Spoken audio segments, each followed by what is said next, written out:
Bienvenue dans cette 12e partie de la série de vidéos sur l'essentiel de l'algorithme pour commencer à programmer.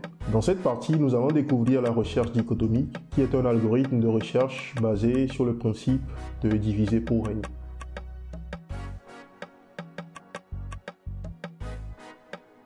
Afin de mieux cerner l'utilité de la recherche dichotomique, nous allons passer par un cas d'étude. Supposons que nous avons un tableau de 10 valeurs entières déjà triées par ordre croissant, comme sur l'image ici, et que nous souhaitons rechercher une valeur dans ce tableau.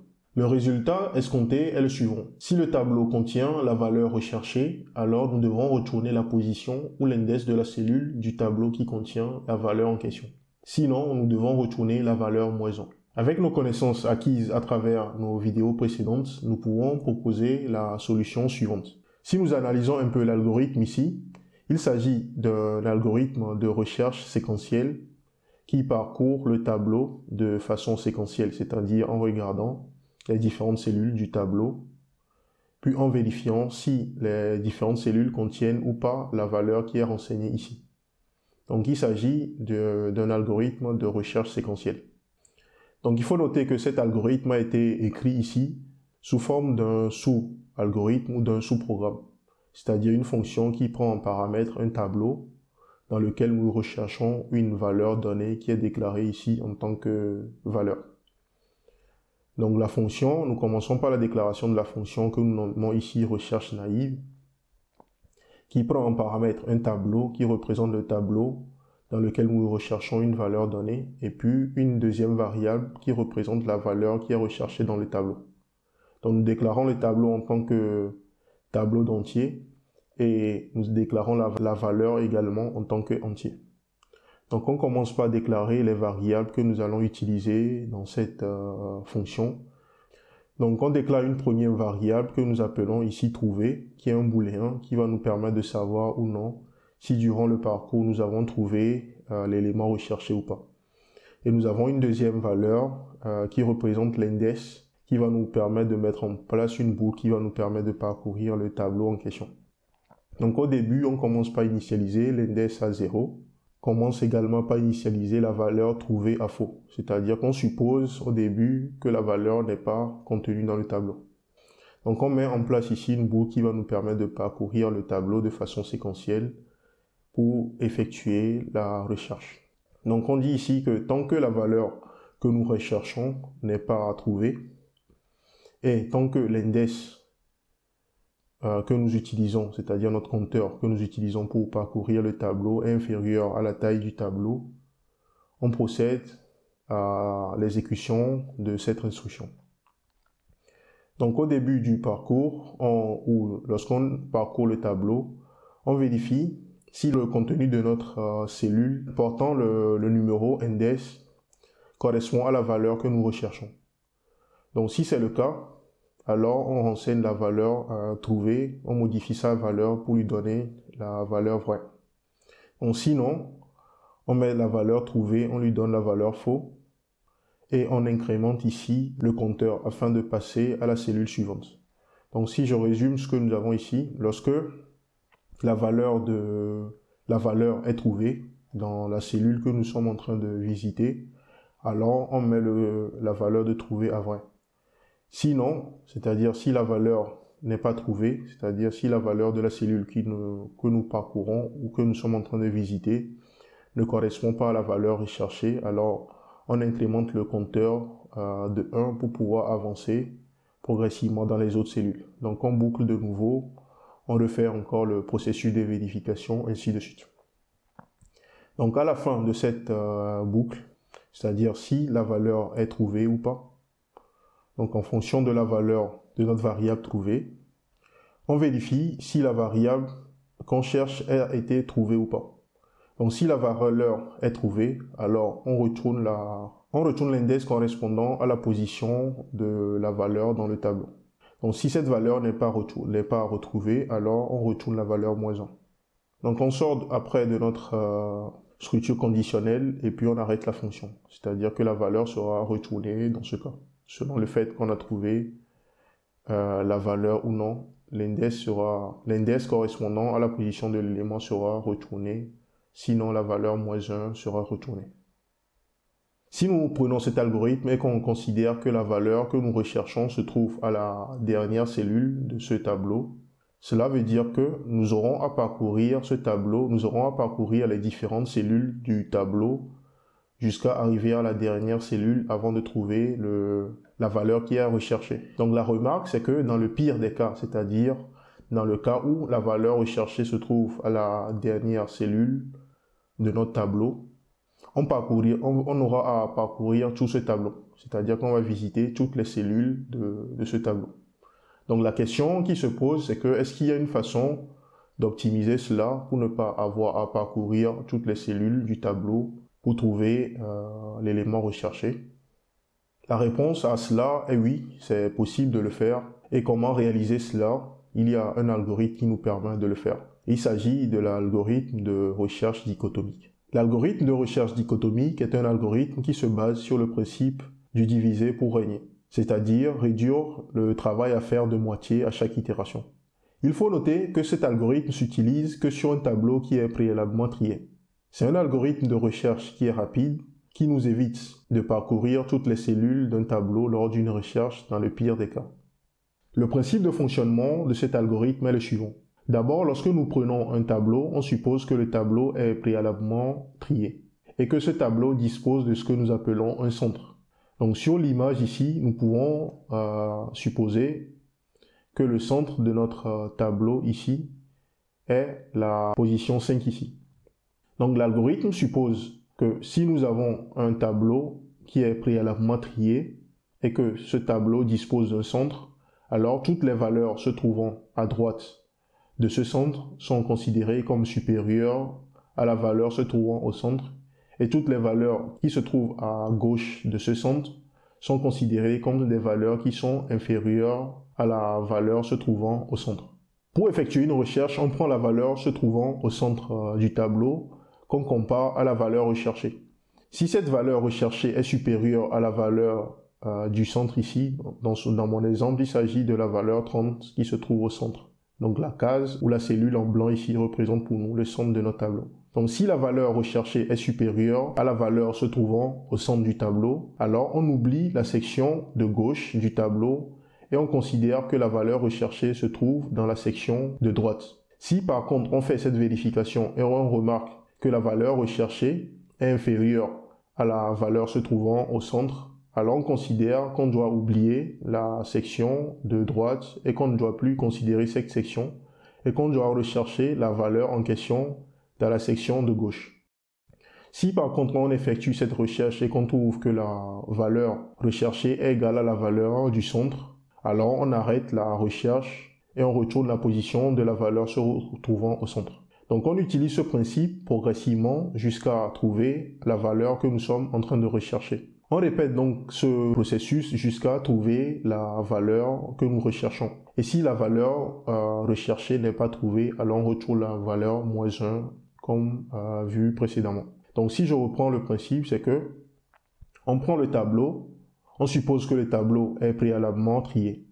Donc on recherche le centre de ce tableau, on prend la valeur se situant au centre qu'on compare à la valeur recherchée. Si la valeur recherchée est supérieure à la valeur se trouvant au centre, alors on considère que la valeur recherchée se trouve dans cette section. Donc du coup, on ne parcourt plus cette section, mais on oublie cette section dans notre recherche. On se focalise juste sur la section se trouvant à droite. Si par contre la valeur recherchée est inférieure à la valeur se trouvant au centre, alors on oublie la section de droite et on recherche la valeur dans la section de gauche dans ce cas. Et si, en faisant la comparaison avec la valeur du centre, on remarque que la valeur recherchée est égale à la valeur se trouvant au centre, alors on arrête le processus de recherche et on retourne la position de l'élément se trouvant au centre. Donc le processus sera repris ainsi jusqu'à trouver la bonne valeur ou ne pas la trouver dans le tableau en question. Donc si nous supposons, nous revenons sur notre exercice de départ, à savoir nous avons un tableau de 10 éléments et que nous recherchons un élément dans ce tableau, supposons que l'élément recherché ou la valeur recherchée est 22 dans ce cas. Donc quand nous basons sur le principe de la recherche dichotomique, vu que nous avons ici 10 cellules, Donc si on recherche le milieu de cette cellule, si je prends 10 et que je le divise par 2, ça me fait 5. Donc on va supposer ici que le milieu de notre tableau est représenté ici par la position 5 ici, dont la cellule contient la valeur 30. Donc on prend cette valeur 22 qu'on compare à la valeur 30. Donc en faisant cette comparaison, vu que toutes les valeurs se trouvant à gauche de 30 sont inférieures à 30 et toutes les valeurs se trouvant à droite du centre, c'est-à-dire notre valeur 30 ici, sont supérieures à 30, la valeur 22, logiquement, doit se trouver dans la portion de gauche, parce que 22 est inférieur à 30. Donc du coup, qu'est-ce qu'on va faire? On va éliminer cette section de droite, c'est-à-dire qu'on ne va plus le considérer dans notre recherche. Donc on réduit le travail de moitié en faisant cela. Donc on va maintenant se focaliser sur la section de gauche, ou la section se trouvant à gauche de notre centre que nous avons défini ici. Donc lorsque je reviens ici, je ne considère plus la section qui se trouve là.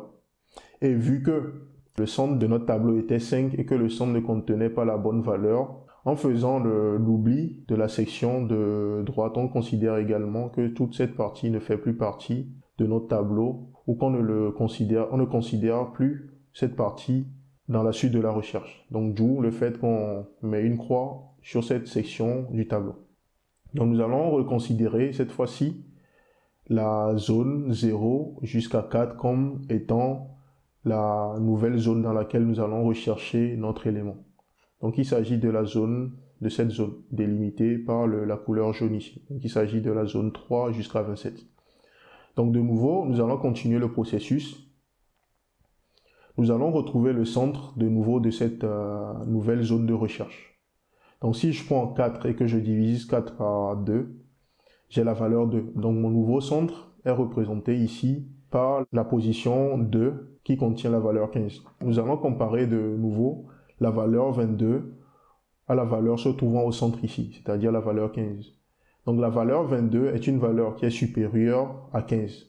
Donc logiquement, en suivant le principe, c'est que notre valeur recherchée va se trouver dans la zone ici. Donc ce que nous allons faire, nous n'allons plus considérer cette section, nous allons oublier cette section dans notre recherche. Donc on divise encore le travail par 2, on arrive là. Donc en faisant l'oubli de cette section, il nous reste maintenant la section qui est délimitée ici par 22 et 27. Donc on va rechercher encore une fois le milieu de cette zone pour pouvoir refaire notre processus. Donc pour trouver le milieu, donc il me suffit de faire 3 plus 4 sur 2.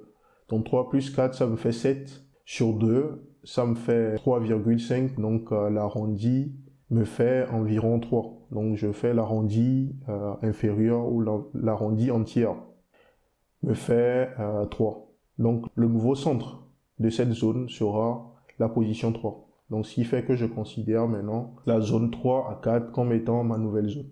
Donc ma nouvelle position pour le centre est 3 dans ce cas. Donc je compare de nouveau cette valeur se trouvant au centre à la valeur 22. En faisant cette comparaison, je me rends compte que la valeur 22 correspond à la valeur que je suis en train de rechercher. Donc là, qu'est-ce que je vais faire? Je vais m'arrêter, vu que la valeur correspond à la valeur recherchée, je vais juste arrêter le processus et retourner la position du centre, dans ce cas, de l'index de la cellule du centre dans ce cas. Donc dans ce cas, ce sera égal à 3. Donc on voit en procédant ainsi, on ne parcourt plus toutes les cellules du tableau, mais on réduit la zone de recherche à chaque fois de moitié et qu'on fait le parcours en un nombre de fois inférieur à la taille du tableau.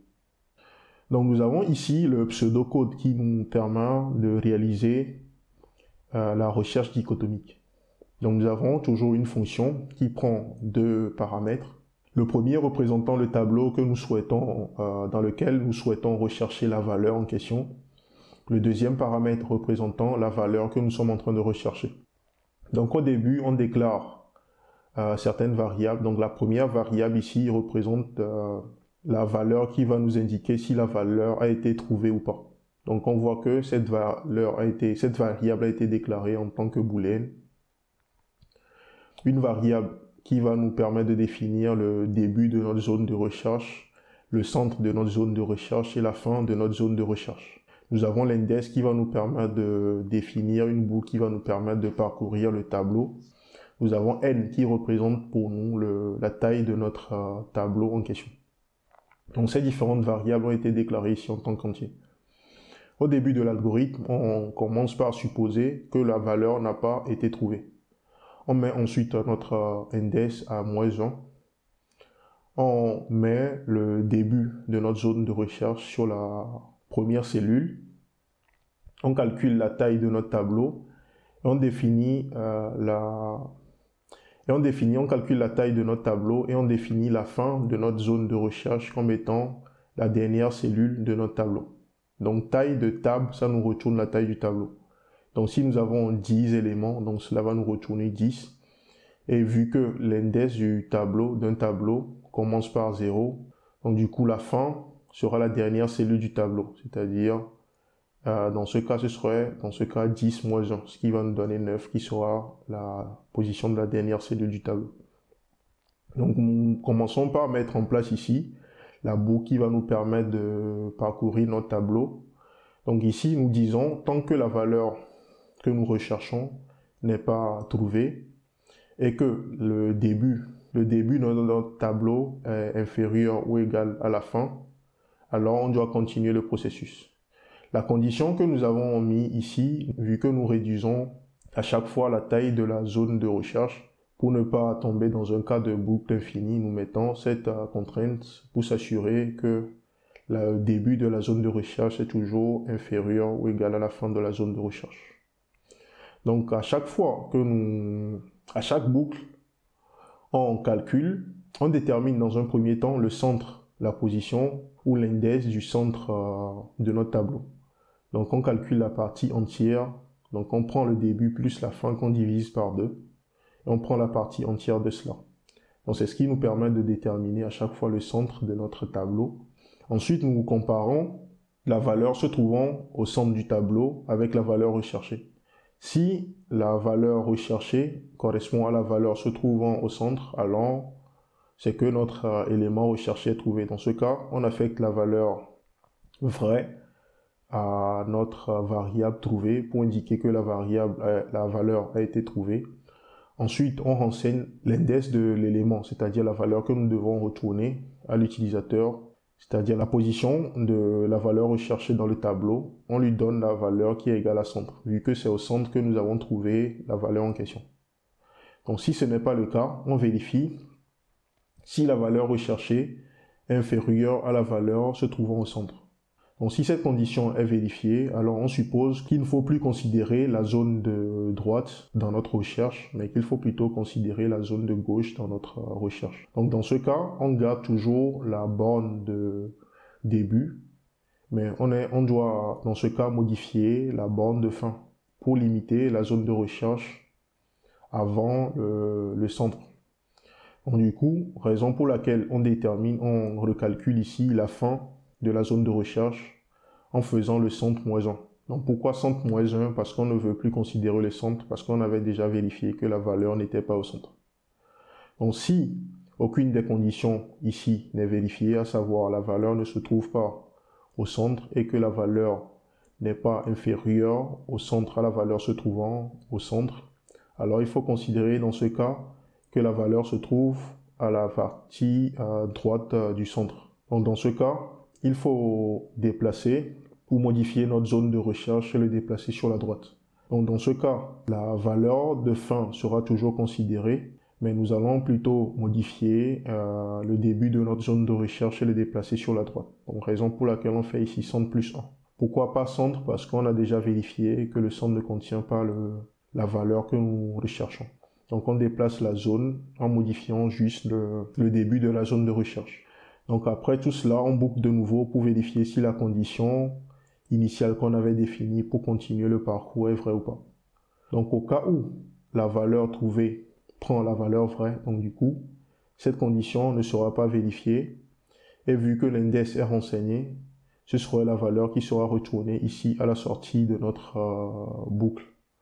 Donc si je reviens dans mon parcours, en supposant que la valeur de trouver égale à vraie, donc du coup ici on aura Est-ce que la condition trouvée est différente de vrai? Non. Donc la boucle va s'arrêter dans ce cas. Donc la boucle va s'arrêter dès que la valeur sera trouvée. Donc on vient ici, on retourne l'index qui va correspondre dans ce cas à la valeur du centre.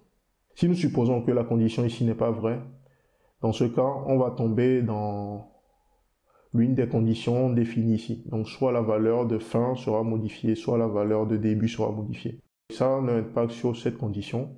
Donc on va procéder à la vérification de cette condition pour voir si cette condition n'est plus vérifiée. Donc si cette condition n'est plus vérifiée également, à un moment donné, on sort de la boucle qui est mise en place ici. Ce qui va arrêter le parcours à un moment donné. Donc lorsque tout cela est exécuté et que l'une des conditions ici devient fausse, alors on sort de notre boucle tant que on vient là et on retourne l'index qui est la dernière valeur de l'index. Donc dans le cas où la valeur n'a pas été retrouvée, donc l'index sera toujours égal à la valeur qu'on lui a donnée au début, c'est-à-dire -1 dans ce cas. Et lorsque la valeur a été trouvée lors du processus de parcours, alors l'index va prendre la valeur qui sera égale au centre ici. Donc ce sera la valeur de cette valeur qui sera retournée ici. Donc voilà un peu le principe de l'algorithme de recherche dichotomique et son fonctionnement et puis son implémentation ou son pseudocode d'implémentation. Nous voici donc à la fin de cette vidéo dont l'objectif était de nous permettre de découvrir la recherche dichotomique et son utilité. Vous jugez que vous avez appris quelque chose à travers cette vidéo, alors n'hésitez pas à la liker. Vous souhaitez revoir d'autres vidéos comme celle-ci sur des sujets en rapport avec le développement web, alors n'hésitez pas à souscrire à la chaîne et à activer la notification. Je vous donne rendez-vous chaque jeudi pour de nouvelles vidéos.